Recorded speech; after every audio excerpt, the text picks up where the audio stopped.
Welcome to the Savage Worlds GM podcast. I'm your host, Jared Savage Daddy Gunning. This episode is sponsored by Roll20.net, the world's largest virtual tabletop. Go check them out at Roll20.net today. Tonight's topic, story, please. We're going to talk about, we're really going to dig into this topic deep. And here to discuss it, as always, Jib, the old man Tryon. That works great for an audio podcast. That's awesome. I know, Dave, right? Dave, the rules Raven Scott. Greetings and salutations. Chris, the Savage Molly Fox. That was amazing.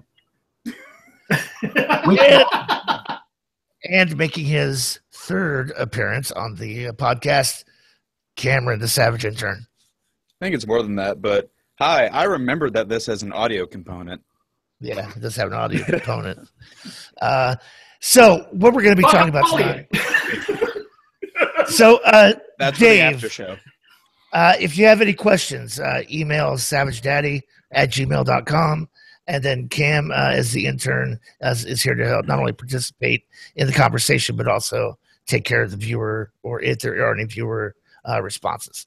So let's dig in. Dave, you encapsulated what this was about moments before we went on air. Why don't you go ahead and take that ball and run it through the end zone? Okay, I guess the easiest way to put this out there to set the stage rather than, try to dominate the conversation is more that our gameplay that we all do, you see everyone always talk about how the holy grail is this story. Don't let the rules get in the way of the story. We're all gathering around a table to tell a story. This is our story, not my story. I disagree completely. I think that story is this really great 80-pound elephant in the room that everybody points at as an excuse to do the game that we all actually gather to play. And it's pretty much along the lines of pandering, right? A knee-jerk reaction, catchphrase pandering. Oh, the story. Oh, the story. Okay, so I think he uses it as a magic wand to say, well, all these other things that we're doing where we're either throwing rules out the window or we're blatantly breaking rules are in service to the story when we all sat down to play a game. Now, to be fair, role-playing at its core is supposed to be a game of cooperative storytelling. Allegedly, that's the company line, so to speak, right? You will find those words in almost every role-playing game book on the planet. Yeah, or a variation. Or some variation of that. Here's the deal, okay? The mistake is in thinking that you come into the game with a story. You don't. You have a game. You have a situation. You put those things together, and you sprinkle some role-playing on it, and what comes out of it on the other end might be a story. No, that's not the way it works. That I think is the important part there. Because you might also know the schizophrenic. It also might be we went through a fucking dungeon and killed shit tonight. Go us. Okay, hold on a second. No, that's not the way it works. What's supposed to happen is the GM is supposed to prep this incredible story and then lay down M&Ms and candy along the trail, lay down breadcrumbs. Lay down the railroad tracks. Yeah, and then set up the railroad, and then the character's supposed to follow the cue. Okay, Mr. Gygax. Okay, Mr. Gygax, have a seat. I think every GM has tried that once, and then they realize it don't work. 5 minutes into the game, the players go through the other door, or they go see the medical examiner. Right. Or they bust down the wall and make their own door. It's time for a story. All right, if you're playing the at-home drinking game, that's one shot. Go ahead. You'd be dead by the end of the I episode. spent an entire week setting up this adventure, and it hinged around one simple thing. This group of ogres had taken over a bridge and were charging a toll for people to go by. Okay? And there was some other stuff going on. Things got involved. Okay? Player characters come up to the bridge. Ogre jumps out and goes, "You gotta pay the toll." And the player characters went, "How much is the toll?" 100 gold pieces each. And I went, "You got 100 gold pieces?" Yeah, no problem. Yeah, no problem. Went, "Here you go." Handed them 500 gold pieces and walked on their way. I was like, well, fuck me sideways. This was an opportunity there was no for combat. There was no adventure here. Why? Because the players did absolutely not what I thought they were going to do.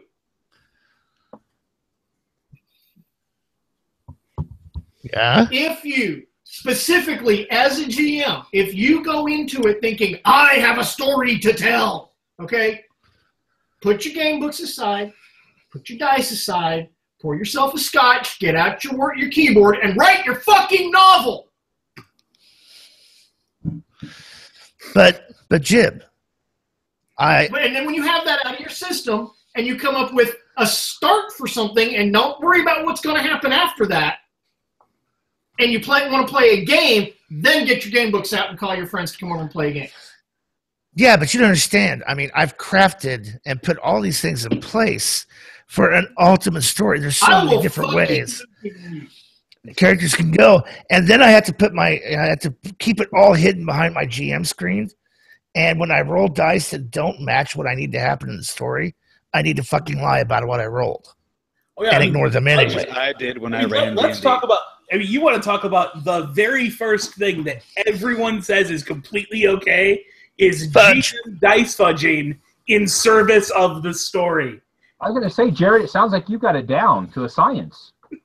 In case anybody is not familiar, I am playing total devil's advocate tonight. I do not believe near 100% of the shit I'm saying. But for sake of conversation and debate, I'm playing devil's advocate. You hear this all the time. No, I make notice rolls for people, perception rolls. Oh, wow, they aced that perception roll. But if they see this, then, well, no, fuck it, I'm just going to hand wave it. Why did you roll the dice in the first place? There's rules to this game, and you're ignoring them because they don't fit your concept of the story and the way it should be unfolding. So you get a lot of that. Well, of course I cheat. Mm-hmm. But I always cheat in favor of the players, never to their detriment, and to the service of the story. The main defense I hear for rolling behind the screen or all that or making pointless rolls is like, oh, they get scared when they hear the dice roll and they don't know what it's for, which kind of seems like a cheap way to build tension when you could have been doing that through being a good GM. Well, what difference does it matter if you don't live and die by the roll you make? What difference does it make? The most tense my players ever get is when they go into a fight and it comes up time for the leader of the bad guys to do his thing, and I reach over and pick up a D12 and a D6. That's when my players wet themselves. They're like, oh, fuck. And pull out the AK. I'm like, all right, full auto. It's like, and,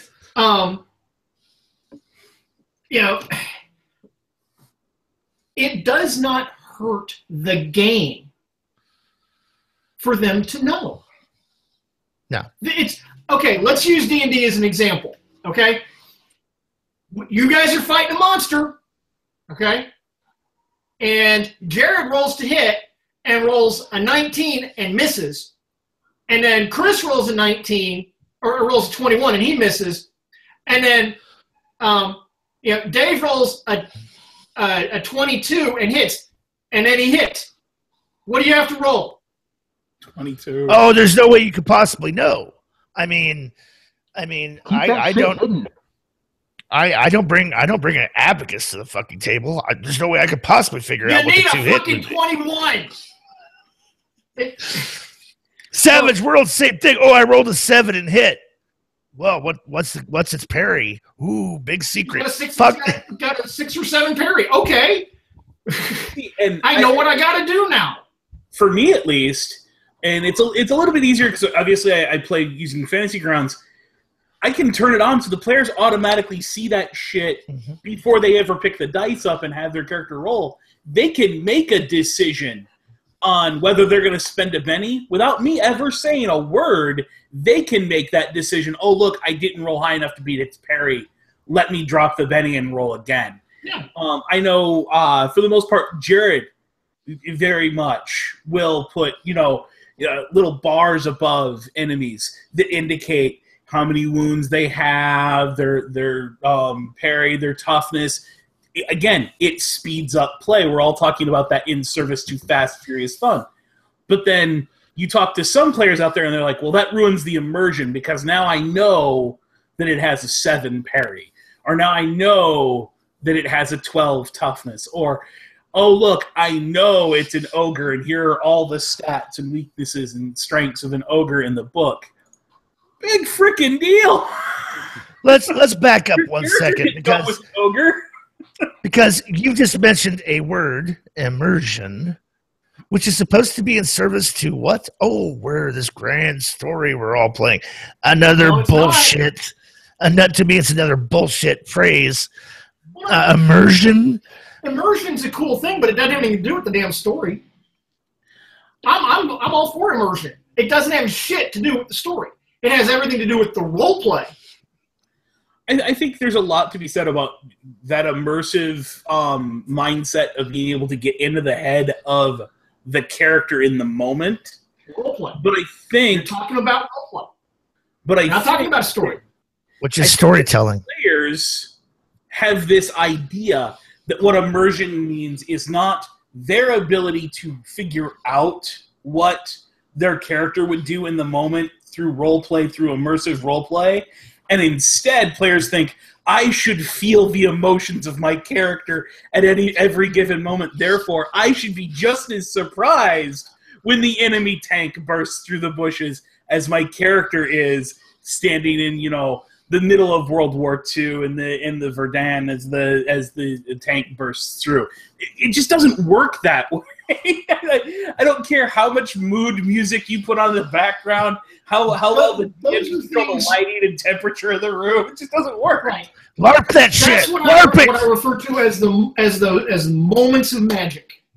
Mm-hmm. Okay, and they don't happen all that often. They do happen, and it's glorious when it happens. They don't happen all the time, every time.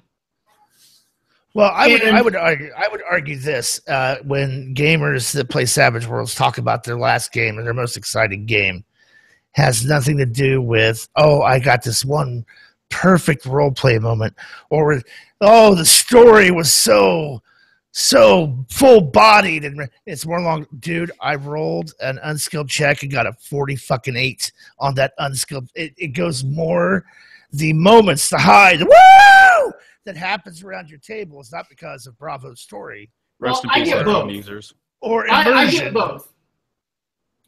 I get both. You can absolutely have amazing, quote-unquote, story moments, but they're not really about the story that was told at the table. It's about, in that moment, this player stepped up, and their role play took it to another level.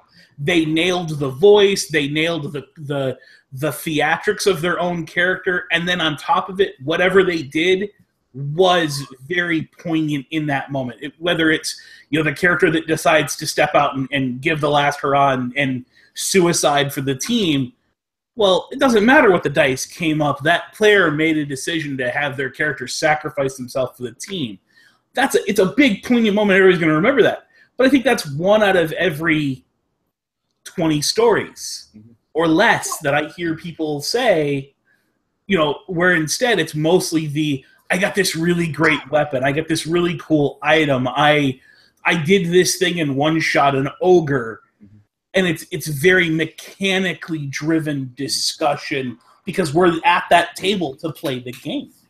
For me, I think that varies. Are specific characters that really stood out, or very specific scenes, regardless of whether it was roleplay or combat. Like one where it was a D&D game back like 4 years ago or so, and we got betrayed by the satyr. And as he was in the middle of his mustache twirl, everyone in the party was like, "Yeah, shooting him right now." and he just got pelted with like 4 arrows, got hit with the throwing axe, then someone like ran over and drop kicked him. So like in the middle of his monologue, it's like, and you never even and dead. Didn't matter what the rolls were. It's just something crazy that happened. It's that story. If you ever listen to like one of the Indiana Jones documentaries off the Blu-ray or stories you read in the magazine back in the day, that whole thing with the swordsman in the market was supposed to be this grandiose battle and everything. And Harrison Ford was suffering from dysentery, and he was like, "Look, I'm just going to pull out the gun and shoot him." Totally unscripted. But it became, it diverted from story completely the way it was planned out, and it became one of those unexpected, awesome moments in that movie and in that story. An iconic moment in the movie. Yeah. Yes. Everybody who's seen that Right. they know that moment. But the game mechanics, the die rolling, that was the thing that facilitated this awesomeness. Okay? But they didn't go into that with a story that was going to happen. The awesomeness was what came out of the event. Mm-hmm. Okay? And I'm not necessarily what comes out of the event, not what goes into it. I'm not necessarily saying it's specifically just the dice roll that gets remembered, but one of your stories, Jib, that you've told before is the Okay, for those who play the home game, take another shot. The mushroom ring that the contrabarium is going to walk through, and the Celt's like, no, and goes up, around the edge, and ends up one-shotting the 2-headed ogre. Right. What everyone remembers about this moment is not some wild soliloquy. It's not some major role player story thing. It's that she was able to line up a shot and kill the ogre in one blow. The called shot that went in one head, out into the other head. That kind of a moment ends up being the one that gets talked about, and it really isn't the story. That wasn't the story of what was going on in that adventure. That had very little to do even with what happened in that session, but that becomes that thing that your players talk about. And, I mean, you've told that story here on the podcast, I don't know, 2 or 3 times at least.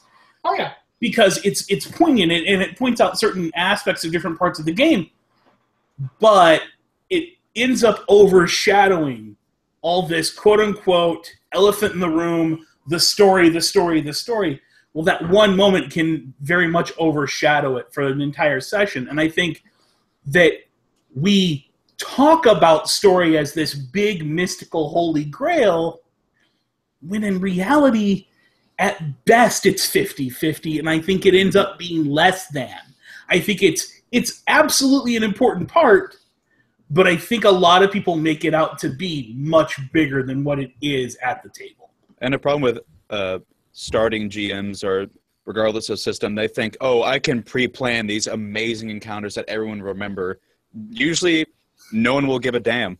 It's just completely random, spur-of-the-moment stuff that'll end up becoming the scenarios and scenes that you all talk about for years to come. It's never anything that you planned or thought would be cool at a time while you're sitting writing stuff down in your notebook that you'll end up losing in about a month later.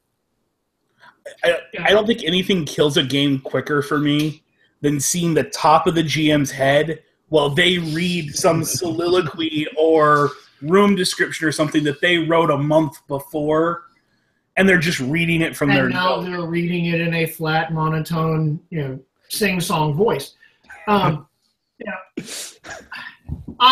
stand on my assertion that the story is not what you go into it with. The story is what comes out of it, out of the role play and out of the gameplay and out of the situation that you put them in, and the amazingness that happens when creative people do this thing together. But it's not a story going in. It's a story coming out. Yeah. And the gameplay, and the dice play, and the role play, and the events. And oh my God, there was a fucking 2-headed giant, and he threw rocks, and he killed half of the contrabarium, and then the Celtic scout went thwack and dropped him, and the rest of the contrabarium was like, oh. Speaking of the reading and the pre-scenarios and all that, even those pre-published adventures can be really dangerous if you don't do it right, because that can very easily just become Railroad's boringness. Like another one from years ago, this was a game I wasn't in because I didn't want to be there for like a 3-day D&D thing because it was high school me at the time. The GM was running like Night of the Shark or whatever it's called. I think it might be a 2nd edition adventure. I have no idea. But it got to the point where like the GM was like describing like the old dressers and furniture, and like the players were just like, "Can I eat the dresser?" Because they were so bored and hungry at this point. That a bit like throughout the entire adventure, they were just like, anytime they found a skeleton or a rat or like bit of wood, they're like, "Can I eat that?" And that became the running gag, the joke. Yeah. Yep. Well, when it comes to the pre-written stuff, the best example I can think of is Chris's story from War of the Dead, where I'll let Chris tell the story, but it's got something to do with the players captured and absolutely did not freaking happen. Yeah, I mean it's written basically written as the player characters are going to get captured under this net, and it's got this whole next part of it where they're captured and blah, blah, blah, blah, blah. And every one of them made their agility rolls. And I wasn't about to say, well, you have to be captured under the net, because they made their agility rolls. So we just took it in a different direction. And it became more of a standoff between the two groups. So a standoff between the kids and the player characters. And what was going to happen still sort of happened, but it happened in a very different way than the way it was written. I run a lot of plot points. So a lot of the stuff I run is stuff. And that's something that I'm working on, is I'm really working on taking that pre-written stuff and tweaking it and making it my own and not reading verbatim. Sometimes I still get in that rut where I just haven't really looked over stuff and all, and I have a tendency to do that sometimes. But I'm trying to get better on that. To kind of let them, the Rifts game I just ran kind of went a little sideways because of a couple things they wanted to do, and it worked out just fine. So let me ask this real quick, Chris. With the adventures that you run being a lot of plot point campaigns, a lot of those make certain assumptions about what happens next, what needs to happen, how it happens, regardless of dice rolls. So let me ask you this. If you had to sum up your players' reactions over the years and kind of put things that went completely per script, the way they were scripted, and things that went completely off the rails on one side, and balance that scale, what are the players more enthused about? The shit that went according to plan, or the shit that went wildly off rails? To be honest with you, I would say the stuff that went off rails, but the players I play with, I guess I would say know that I run plot points, and so they're pretty stay on the plot points. I don't know how to say they don't deviate. But like I was running the Flood, and I came up with my own adventure. That I plugged into the plot, and that was one of the best adventures because it was kind of just a basic idea. I went where they went, and that was one of the better sessions I think I ran of the Flood. And the other group that I ran the Flood for, it was pretty much plot point, some Savage Tales thrown in, plot point, and they just they just went along. Right. So I guess maybe I have easy players that way that they're gonna go along with what's happening. So we mentioned earlier that the story arises out of player choice and the mechanics. So let's talk about the GM who is so in love with his own story that he hand waves opportunity for drama and conflict, just ignores the rules. Completely ignores the rules because chuff, I want to get to the heart of my story here, and misses the opportunity. Well, it misses the opportunity, like a couple of examples. Right. He's totally missed the awesomeness. Yeah, because the awesomeness is not what's in your head. It's what comes out at the table. That's the awesomeness. It's not what's up here. Right. Does anybody have an example of a GM who's overlooked the story opportunity sitting right in front of his face? Like, for example, according to this critical hits table, the car is supposed to flip and be wrecked. I don't want that to happen in my story, so just give me a simple driving roll, or I'm going to hand wave it and not use the rule because I don't want this outcome. But the outcome is, holy shit, everybody's severely wounded. We're stranded out in the middle of fucking nowhere. Yeah, we got to find another car. Yeah, we got to find another vehicle if we can. And that is prime real estate for story opportunity. No, we're going to hand wave it. You guys walk across the entire desert. 3 days later, you arrive at my next plot point. So that includes just narrating things instead of calling for a roll, like instead of having them call for notice rolls. It just they walk through the forest and they don't notice the band of elf bandits that it will ambush them. I think if it's they don't notice, then absolutely this is that. I think it's when there's a certain time where you're supposed to not make a notice roll, and that is the players are actively in a room searching for clues. They're going to find the clues unless something is actively being hidden from them. I think giving some things to the players automatically as wrote by the nature of there's no challenge, there's no time limit, they're automatically going to succeed is a hand wave in favor of both the story and the gameplay of not letting the game bog down and become so procedural that they're just making dice rolls until they succeed, since there's no penalty for failure. I think there's an aspect to that there, but more what I think Jared's talking about right now is situations where a GM very specifically ignores a dice result because that dice result takes them in a direction away from the story, which is, go back to Chris's example here just now, where the net falls down and captures everyone. He let everyone make that agility roll. The way that's written is there's no agility roll. An example of this that I could point to from our own actual plays is there's an actual play where Jared has us fall through a floor just to get us into another room where there's another event going to happen, because that was the pre-written script for that actual play that we had all kind of agreed on behind the scenes to make sure that we were able to get that thing done. But the problem with that is it completely ignored all the game mechanics in order to serve this story idea. And the only reason that was allowed to occur was because it was an actual play. It's the only reason I can lay one at Jared's feet. But let's just clarify what Dave's talking about is when we did our Savage Pathfinder Rise of the Rune Lords.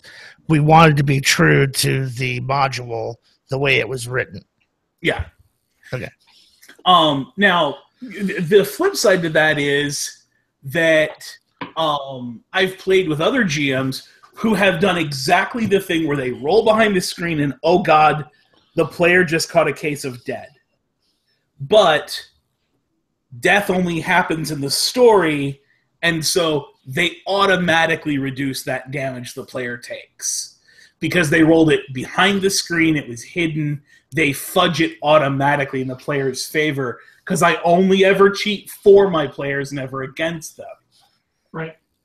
Here's an example that I used a lot because it happened to me. You're in a dungeon. You're trying to sneak into the bad guy. I don't think they were bandits, but we're trying to sneak in, and I'm the rogue, and I got to pick a lock, right? And so I got my lock picks out, and I do roll my thing. I'm like, yeah, no, that ain't happening. No, that's not going to happen. And the GM went, yeah, you get the lock open. I went, right. And what he denied us was the glorious opportunity of figuring out another way. Mm-hmm. Or just kicking in the door and having it not be a sneak in, and now it becomes now it's on. You know, And there's always the opportunity another one to that fail. jumps out. I was playing in a Pathfinder game, and there's this we're in a module, and there's this thing where you're on these catwalks over these big vats of acid, and of course, you know, my cleric, who doesn't have much in the way of dexterity, falls in the vat of acid, right? And I watched the GM roll 3d8 damage. I'm like, okay. And he gives me like 24, I don't think it was like 18 points of damage, somewhere in there. And then the next round does another 18 points of damage. And then he realizes that I'm not really having any luck getting out of the vat. And he rolls 3d8, but now he's doing 6 points of damage. Mm-hmm. And I was like, you know what? And there was a gap between, because we ended one session with me in a vat with like 8 hit points left. And we come back, and he was not even going to roll the damage. I had to remind him to do it. And he totally denied, you know, my character that thing. And I'm like, dude, I don't care if you kill the character. The character fell in a fucking vat of acid. He should probably get a case of dead. Brought another character. Or just come out like the original RoboCop, like. Well, especially when we start talking about the character catches a case of dead. That's an amazing story moment to hand to that player and go, narrate that character's final scene. Right. You know, let them do the spit up blood on the opponent as a last act of defiance. Let them grab the nuclear weapon and cradle it to their chest and fall off and kill all the bad guys. Whatever it is that you want that player to have this glorious grand moment, that's your story, not that thing that you thought would happen when they succeeded later on with everybody riding off into the sunset. No, your story just happened right now when that player's character died. And you need to take and hand those reins to that player and let them take advantage of that. Because absolutely, 1,000%. And again, the mistake the GM made in that moment was he came into the game with a story. Mm-hmm. Not came in with a game and left with a story. Right, and he needed or wanted your character to be part of that story. Right. Right, because he holds it or not. Right, because he was born with a tattoo-shaped birthmark that leads to the caves of Methuselah. If he's burned to acid, we never get to the caves of Methuselah. You know what? There might be another way to get to the caves of Methuselah. And if there isn't, stop being a shit GM. Right, come up with another way. Right. Either come up with a better way for them to get to the caves of Methuselah, or come up with a different adventure than the caves of Methuselah. Maybe they just never get there, but they're going to end up in the caves of Matarkal, which is the opposite deity. I don't care. Right. Oh, shit. So they didn't make it to the caves. They allowed the Lich King to establish a phylactery. Great. Liches love phylacteries. That's right. Now you have an entire campaign of them fighting off the hordes of the Lich King. And you now have a whole new story that's going to grow out of what happened, and it's going to be awesome. And a shit ton better than what you thought was your awesome story going into it. And yet a lot of early GMs and DMs are scared to death of killing a character. Like, I know I handled character death horribly when I first started running games. Like, I would kill characters with, like, really stupid encounters of just endless waves of enemies because I didn't know how to do anything right. But then later on, it could have been cool to kill a character, but I was like, no, but then the player will get mad at me because he's my friend, and he'll be like, dude, what the hell? I'm going to share a story. I'm going to take on a jib roll. I'm going to tell a story. So for many years, I've worked in the call quality field of listening to call center calls and scoring customer service agents.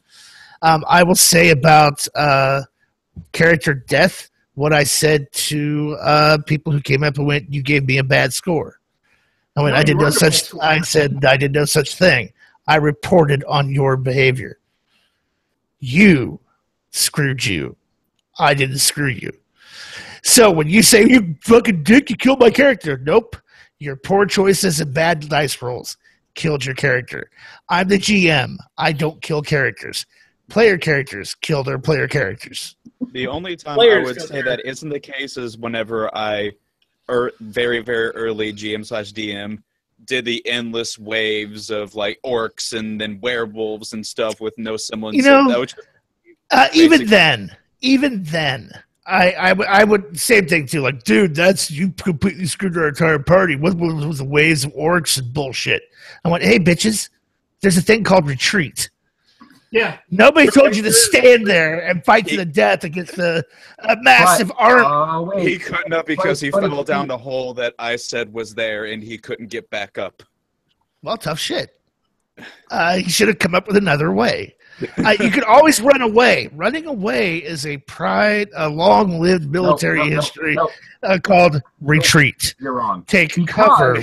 Retreat to cover. In a certain game, I have to stand toe-to-toe with the creature, and I have to whack it, and it whacks me, and I whack it, and it whacks me till we get down to 0 points. And then if I whack it and kill it, I get XP. That started to sound like a porno instead of a game. It did, because, Chris is over here whacking off, and Whacking. I'm whacking this monster off. He's whacking me off. It's some kind of weird whack off until one of us. It becomes a you're right. It becomes a total bukkake of attrition. I get you. Ask, did Chris really just describe D&D as a He did. I'm going right now. I don't know. Baby boy right now. What I heard was Chris described D&D as a monster bukkake. That's what I heard. I know, and I am Just so taking proud orcs right to the now. face. Our little baby boy's all grown up. And the show reached low. Preface by saying how do you follow this? But wait, Getting in in that big game, orcs. I have to hide. Well, I'll tell you how. Even in that game Chris just described, where you gain experience by killing shit, being murder hobos, And the whacking core of the orcs. game, and whacking off, complete monster bukkake. Even in that game, I have to portray immersion by hiding dice rolls. Even in that game, no, we must in service of the story. To the point where, wait, they're not supposed to defeat the dragon at this point, so I got to up it. So I'm just going to add a few more hit points to it, make it a little bit more tougher because I undercalculated the combat rating. So, Got to make sure it's balanced. right. Well, I think at least for me, when I look at it, I hear a lot of people who will also say things like, this or that game is better at telling a story than other games. And even there, I really don't think you're going to nail it unless you grab a true storytelling game like Rory's Story Cubes. Or I believe it's actually called like Storytime Adventure, where it's a deck of cards and you have to build a story out of those items. Once Upon a Time is a card There game. we go. So these are games that have mechanics that lead to telling a better story, or at least more story. Maybe not better. Better may be a horrible word for some of them. So let's dissect something here, just for shits and giggles. Back in the 90s, the whole pushback against the D20 monster bukkake of kill, take came along a little thing called World of Darkness, who had the audacity to call its system the storyteller system. Yeah, you weren't a GM, you were a storyteller. Now, anybody familiar with World of Darkness mechanics? Want to tell me where the storytelling system mechanic is in that? It's a D10 dice pool, And there's not a storytelling mechanic in there. Right. Okay. I mean, There are combat mechanics. There are event mechanics, because guess what? That's what mechanics do. Mechanics do events, not stories. Oh, but then there's Burning Wheel. Burning Wheel comes along, hailed greatly as a focused on social and kind of a simulator, a story simulator with Burning Wheel. It's fucking ingenious. It's renovative. And we come up with a system called social combat. So, what? Where's the storytelling mechanic in that game? Tells me how to fight some shit. Tells me how to win arguments. Uh-huh. because there's a mechanic for it, but where's the storytelling mechanic in that? Right. Okay. But the story is paramount, tantamount to everything we do at the table. That's why every GM, every new role-playing game system has a second compendium that is twice as long as the main rules book telling us about how to do storytelling. Right. Storytelling may get lip service of a paragraph in the introduction that, okay, here's how you kill shit. Here's the combat mechanics for surviving trying to kill shit. Here's how you do more killing shit. Here's how you kill shit on horseback. Here's how you kill shit while you're climbing. But story is king in role-playing games. Okay. No, I mean, to be fair, I mean, Savage Worlds does have a storytelling mechanic in it. The interlude system. Draw a card, tell a story around one of these themes. And earn a Benny. I mean, that's a storytelling mechanic. As much as I hate to say it, and you'll never hear me say this out loud because anywhere else other than this episode, because I'm playing devil's advocate, seems to me that the only role-playing game system that's come along in quite some time that's really story-focused in its mechanics happens to be a little thing called Fate. Yeah, I don't know if I agree. And all of the mechanics in Fate are about combat and events. Yeah. So all those big storytelling moments of adding affects and all that stuff are really just veiled mechanics that let you roll bigger dice when you. Okay. What about the Apocalypse World engine? Nope. More about combat. The mechanic is about you make a move, you do a thing, and an event happens. I would go so far as to say, while a lot of games do put a lot of the responsibility for the story on the GM's shoulders, Apocalypse World hamstrings the GM to carry a lot of that responsibility in just the way that is handled, as far as the GM can give you kind of some of the negatives that happen occasionally, but for the most part, what the GM is doing is turning your description of success before you rolled the dice, when you said, this is what I'm trying to do, into a florid description of story after that. But the player really set the kernel of what each piece of story is down before they set the dice on the table. I think the closest thing to like a pure storytelling system, the closest I could think is Fiasco, if you would even count it as an RPG, because there's not really, and there's no roles for combat or roles for initiative or social conflict or anything. It's just dice that say good thing happens at the end or bad thing happens at the end. Or well, actually, you only roll dice twice in the game. Yeah, I was going to say Fiasco, though. The problem I have with putting it in this situation is it's not a role playing game necessarily. Yeah, that's what I'm saying. If you players consider kind of take on a role, but I love Fiasco. Fiasco is a ton of fun. It's not a role playing game. It's a role playing activity, but there's no game involved. It gets a lot closer to what we were talking about earlier when we were talking about like Once Upon a Time, Rory's Story Cubes. Right. Yeah. I think instead of calling it a role playing game, you'd probably be more accurate to call it a tabletop improvisational. Well, it's absolutely an improv game. It's still a game, but it's an improv, tabletop improv session. And like RPGs, it's led to some really funny scenarios and really memorable stuff. Like we did one that was about essentially the Titanic, and like Cthulhu occultists took it over, and I was part of like the band, and that was also part of the cult, and I think it ended up being like Cthulhu sunk the ship. I think that's what ended up happening.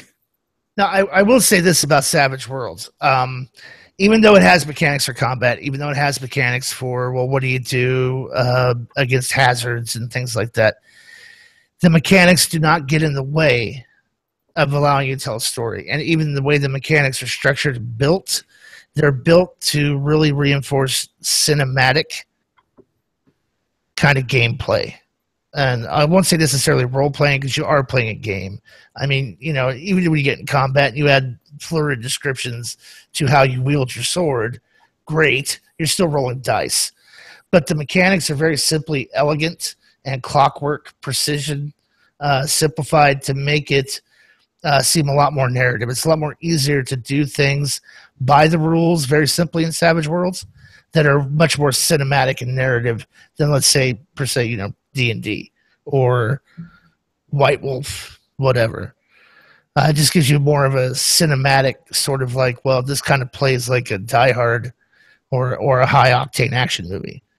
And that's intentional. And the rules are very slim to the point where, I'm just going to share a little story here, to the point where everybody overcomplicates it instinctively. And then has to go, wait.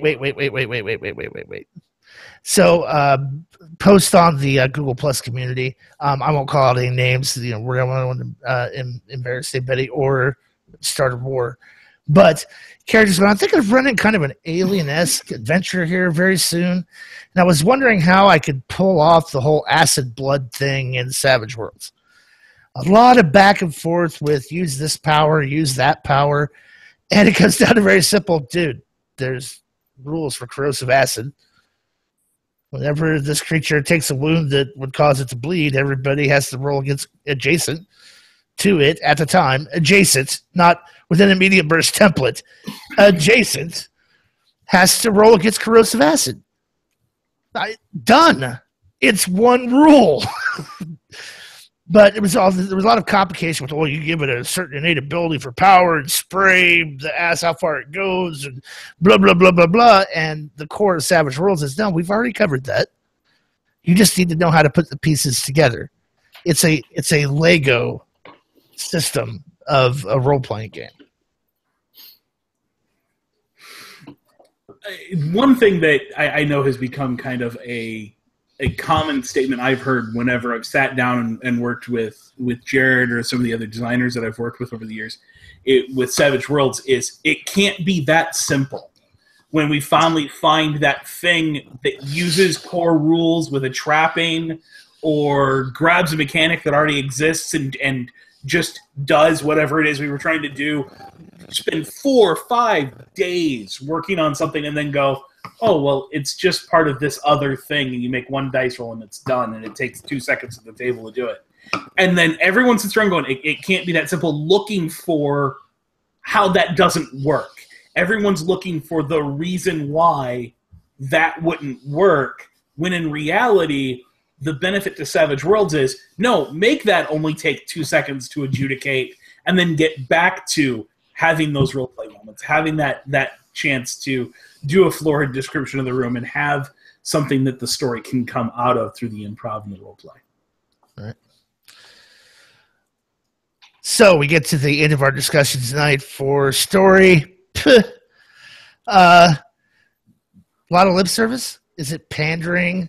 Is it narcissism? My story, the story. I think in some ways it is pandering to the ego of specifically the GM. Mm-hmm. It's missing the point of role-playing games, which is the collaborative aspect of it, because otherwise, as Jib has said many times, just go write your novel. If you're just going to have your story, make a movie or whatever. Not to beat a dead horse, but we keep having to go back and talk about, character descriptions, character bios, character histories, where even the players are doing the exact same thing. Mm-hmm. They're writing this big, complex story before they ever get to the table, and then they never do anything that references that. None of those amazing moments happen during the gameplay. It's all stuff that they're writing away from the table and then bringing to the table kind of preloaded. And I just think that there's a massive issue that we've all convinced ourselves that story is much bigger part of what it is we're doing at the table than what it really is. Not to say it's not important. Not to say that it shouldn't be part of the game. It's just, I think we all talk about it being so important that we prop it up to make it bigger than what it is. this is one of the things I like about Apocalypse World games, in that all that, I'm going to prep my story and I'm going to prep all this stuff. You can't. Yeah. In Apocalypse World, you can't, because you don't know what the game is until you sit down for the first session. Right. So, I'm going to do an Apocalypse World game at the next con. I'm like, I'm printing stuff out and I'm reading the rule book and I'm like pouring through Google images of, post-apocalyptic worlds and characters and stuff, just to kind of like pour that into my brain, so that when we sit down at the table and they go, okay, well, we're going to do it, blah, blah, blah, blah, blah, blah, blah, blah, I'm like, got it, let's go.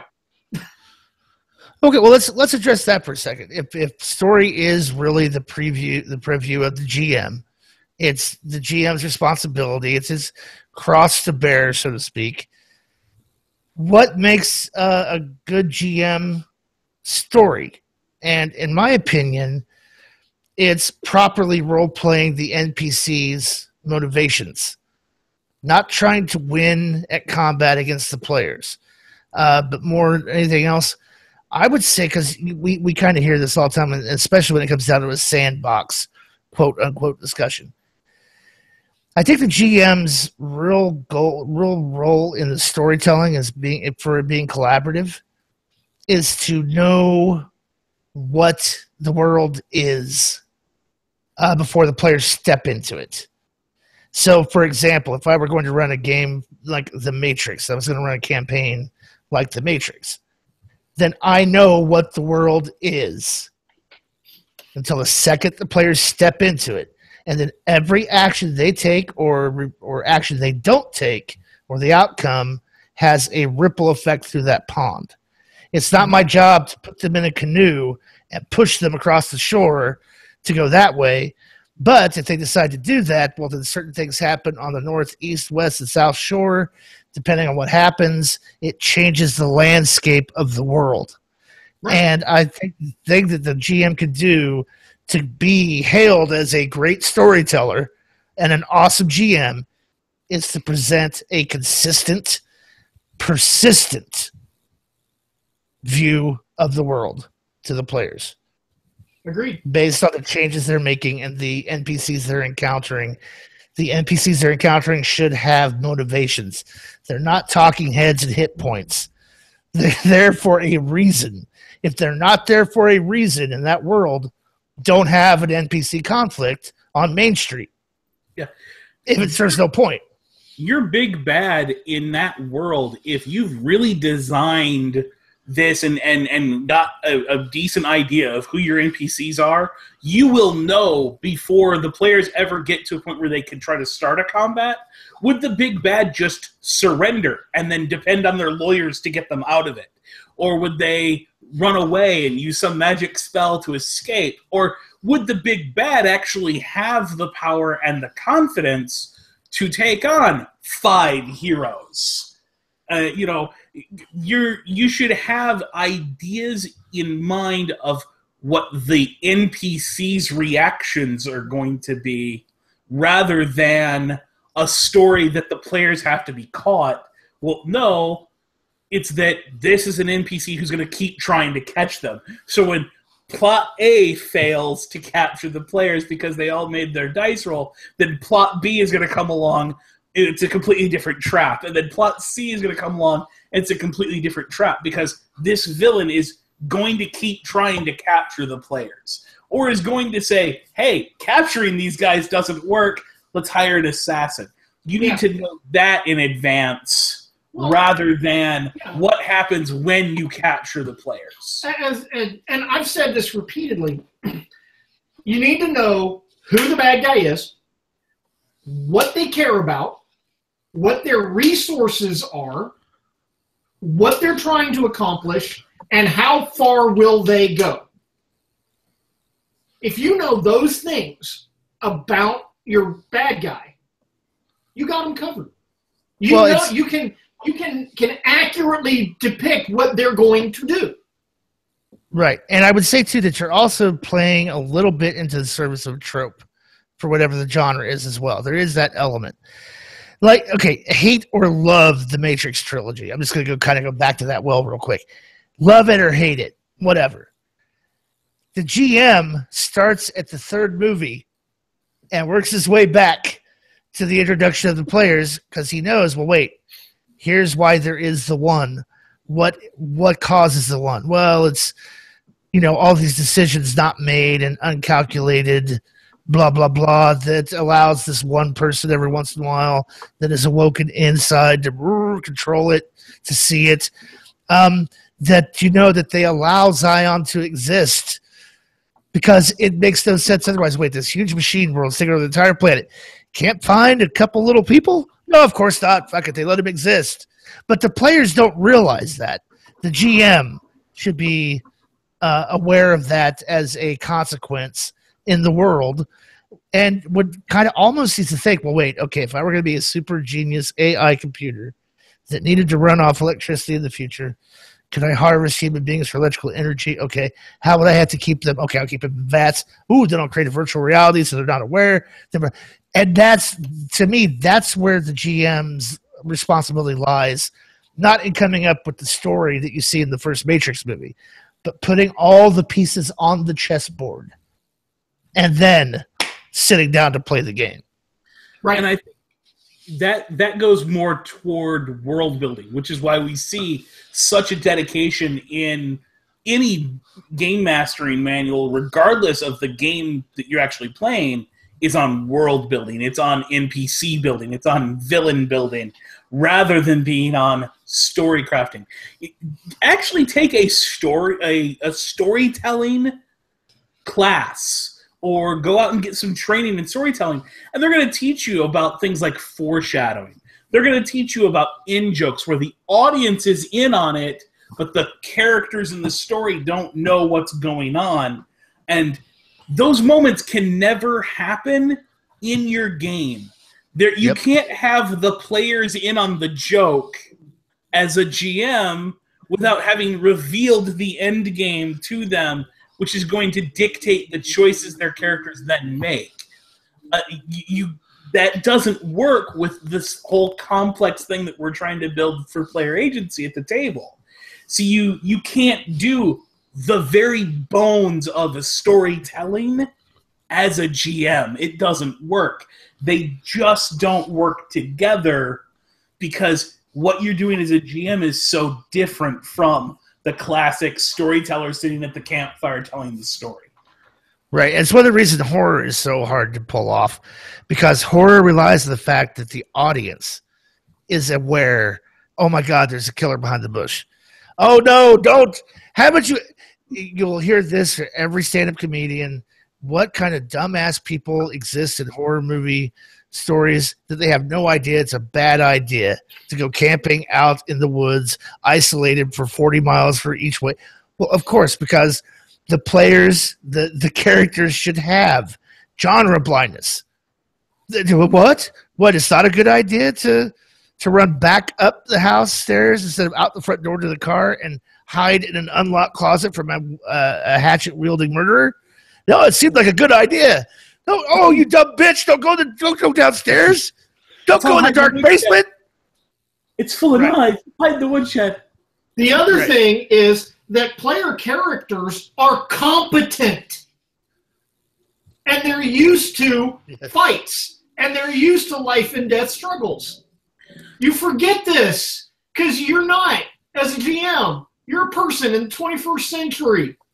You probably have a job that's pretty boring that you go to every day. We'll stop and think about this for a second. The most popular and probably the best received horror out there in a role-playing game is Cthulhu. Yeah. And the reason is the player characters are stripped of all that shit. They're incompetent. They're not capable. They are powerless. And they can never become anything but powerless. And they know going into it, it's not a matter of if I die, it's when. When will I die? When am I either going to A, die, B, go insane, or C, go insane and die? Another great one out there that does the same thing but is more designed for comedy is a game called Paranoia. Which, if you've ever played Paranoia, great game. really Love need that to go game. for it. But that game, again, is very much designed on the not if, but when and how your character is going to die. How many clones can you go through in one game session? Right. And the entire world and the other players at the table are supposed to be working against you in that game. Yeah. I tried to That's run. too bad. I've never played Paranoia. Oh, Oh my God, Paranoia is Paranoia is awesome. Great game. Spectacular. But you have to have the right person running it. You have to have somebody who can be. I Sounds played like with Werewolf then. I played with one of the best GMs ever. His name was Don Bingle, and I played. And he sat down at the table, put on his mirrored sunglasses, and was the computer the rest of the 4-hour session. And this was when I first started gaming, and I still remember that game. Here's so you can appreciate Paranoia. You don't have experience levels. You start with a number of clones to have lives. You actually start with a number of lives that you have to expend. And the computer assigns everybody different roles. Like, oh, you're the hygiene officer. The happiness officer. You're this officer, you're that officer. And your goals, you have to maintain those job metrics and performance, or the computer accuses you of treason and annihilates you. If you don't. Commie traders. Right, you're a commie trader. Because And the all whole other players thing... are going to do the same thing, try to get you killed. Right, Because they have to. Alive. Right, because they're trying not to get accused of treason. Right. So what they'll do is they'll get you to go into an unauthorized zone. I'm ordering you as the cleanliness officer to go over there and get that piece of bacteria junk, that trash bag, but that's a red zone. We're not allowed. Well, you have to do it. So go do it. And then the second they do it, the computer goes, what are you doing in an unauthorized zone? He told me to. And then it becomes this whole thing where everybody just pointing fingers at everybody, and the computer will the computer is schizophrenic. It uses fuzzy logic. And just, well, okay, and then we'll just zap you for no reason. Okay, your turn to ash. So the game... So is it Paranoia Troubleshooters? I'm trying to Google it. Yeah. It's just old Paranoia. I think there was a Windows 98 version. And there's also a Mongoose. There's also a Mongoose version. Mongoose reprinted it and put it back out. But yeah, you're playing Troubleshooters. So if you want, look up Mongoose Paranoia. Right, and I tried to play a Savage World version of this at a mini-con at one point, and the players kept getting angry. And I went, whoa, what are you getting angry? He set me up. I went, that's the whole point. You don't win this game. It's called Paranoia. You don't win this game. Are you trying to win? Stop trying to win. Stop trying to make everybody else lose. That's what we're here to do. Oh. Well, it's just so frustrating. I'm doing... Yes, because you're trying to win. This isn't a normal game. Yeah, I understand the concept. You should be writing This is notes not, back most and games are forth. cooperative in nature. Paranoia is not. Yeah. Paranoia is absolutely... It is the most antagonistic game. Every clone for themselves. Everyone is out for themselves, and you will laugh your ass off all night long, so long as you don't have that ultra-competitive spirit where you feel upset every time someone does something to you. Well, and you'll be I set to the played a script. game of Paranoia years ago, and I was playing the leader. And so every time something would come up, I'd go, hey, I need you to go do this thing. And oh my God, these players are like, well, that sounds like a good idea. Okay. And I'd just look at the GM, and the GM would go, citizen, what are you doing? Zot! Yeah. And they'd be like, what? And the great thing, too, is you can be sent above, because the premise of the game is everybody was put in a bomb shelter during a major commie. The USSR destroyed America with nukes. But the entire world has been destroyed by nukes, and the only survivors are the computer-run facility, but the computer's damaged. And so it's been creating clones and doing all this other stuff that is completely paranoid about communism. So what it'll do is it'll sometimes send you up to the surface on a recon mission. But you got to remember, nobody's ever seen a squirrel. No one's ever seen a rabbit. No one knows what trees are. So you have this fun thing where the players are like, go get that furry beast or you'll see a bear. And the leader will go, oh, it's a sentient creature. It must be a mutant of some kind. We need to make peace with it. Go negotiate with that mutant and start by giving it a hug to show that we're not confrontational. So the player, oh yeah, it sounds like a good idea. We'll walk up and hug the bear. The bear just destroys him. And the players that don't get it are going, I'm not going to do that. I'm going to get killed. I went, how do you know that? You've never seen a bear. You don't know what you're talking about. This game sucks. This game sucks.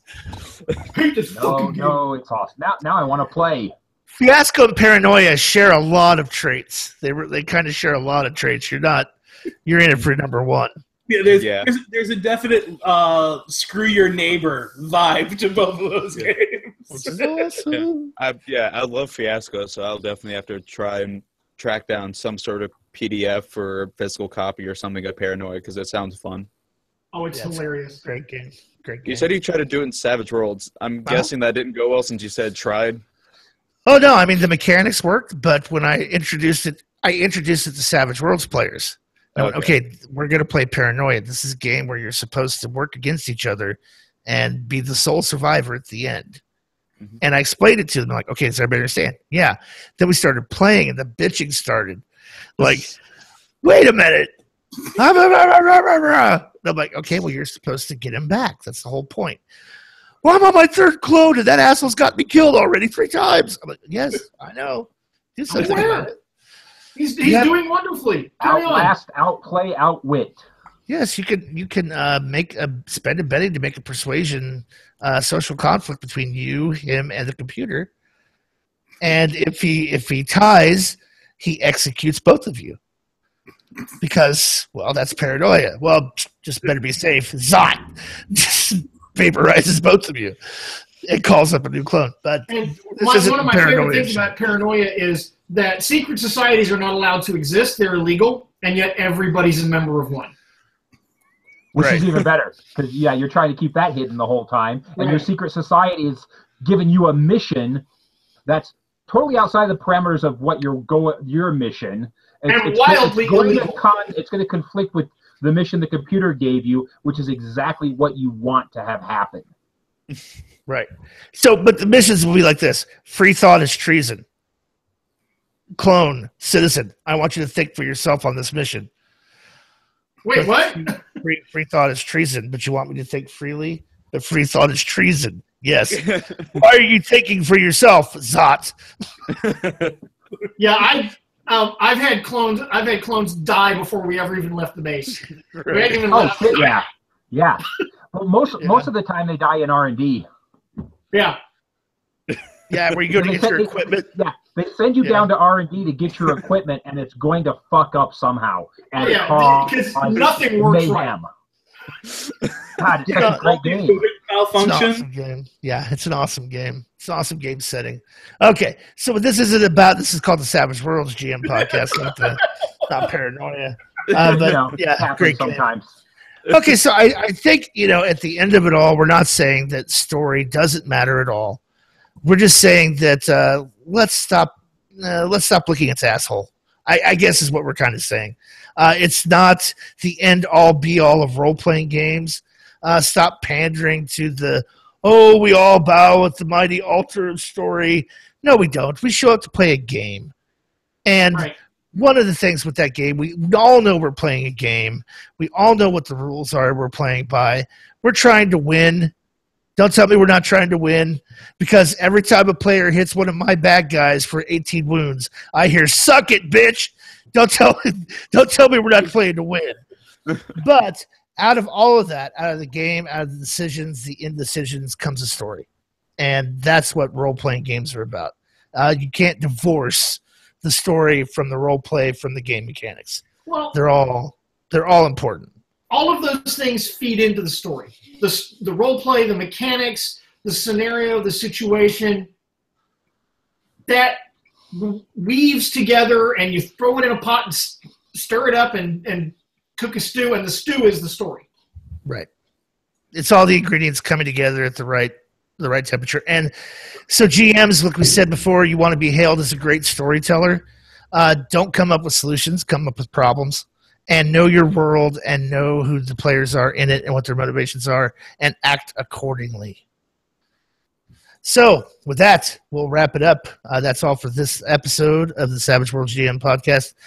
So for Cameron, the Savage Intern, I'm Jared Savage Daddy Gunning. For Cameron, the Savage Intern, Chris, the Savage Mommy, Dave, the Rules Baby, Scott, and Jib saying keep rolling and stay savage.